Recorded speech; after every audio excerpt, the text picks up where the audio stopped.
هپی هالووین. بعضی از دوستان میگن چرا این فعالیت رو شروع کردی؟ حالا دیگه اخیراً میگم چرا نکنم؟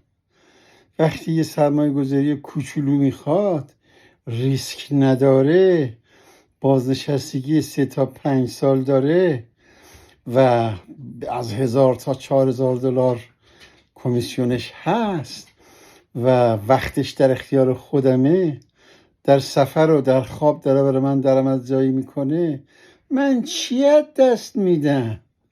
چرا نکنم؟ اگه این کار نکنم باید برم خودم به دکتر نشون بدم. دوستان، در وبسایت من ثبت نام کنید.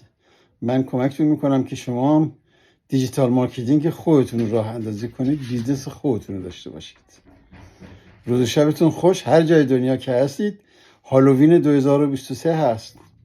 کمتر از یک ماه کمتر از 2 ماه مونده به 2024 برسیم.